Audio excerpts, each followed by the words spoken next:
Shalom, salam damai sejahtera kepada kita semua. Pada hari ini kita akan mempelajari firman Tuhan melalui pelajaran sekolah Sabat tanggal Minggu 24 September dengan sebuah topik, kita diberkati di dalam Kristus.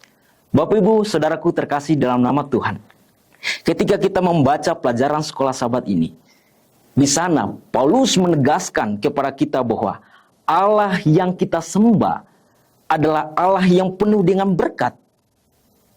Berkat yang Allah berikan kepada kita bukanlah berkat secara duniawi atau secara materi, tetapi sebaliknya, berkat yang kita peroleh adalah berkat dari surga. Firman Tuhan berkata dalam Efesus pasal 1 ayat 3, "Terpujilah Allah dan Bapa Tuhan kita Yesus Kristus, yang dalam Kristus telah mengaruniakan kepada kita segala berkat rohani di dalam surga." Apa itu berkat rohani? Ya, kita membaca di ayat selanjutnya, yaitu ayat keempat dan 5. Di sana dijelaskan kepada kita bahwa sebab di dalam Dia Allah telah memilih kita sebelum dunia dijadikan, supaya kita kudus dan tak bercacat di hadapannya. Ayatnya kelima, dalam kasih Ia telah menentukan kita dari semula oleh Yesus Kristus untuk menjadi anak-anaknya sesuai dengan kerelaan kehendak-Nya.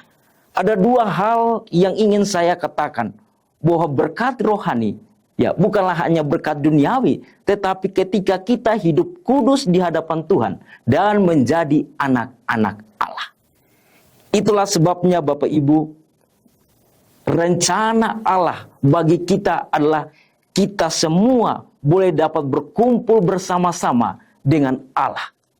Itulah sebabnya rencana ini dapat dilakukan ketika Yesus mati di kayu salib.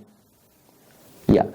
Di dalam Efesus pasal 1 ayat 9 dikatakan bahwa sebab Ia telah menyatakan rahasia kehendak-Nya kepada kita sesuai dengan rencana kerelaan-Nya, yaitu rencana kerelaan yang dari semula telah ditetapkannya di dalam Kristus sebagai persiapan kegenapan waktu untuk mempersatukan di dalam Kristus sebagai kepala segala sesuatu, baik yang di surga maupun yang di bumi.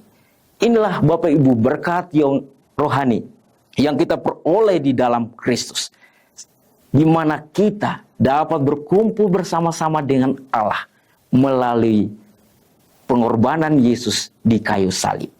Biarlah firman Tuhan melalui pelajaran sekolah Sabat ini dapat menolong kita untuk hidup lebih dekat kepada Tuhan. Tuhan memberkati kita.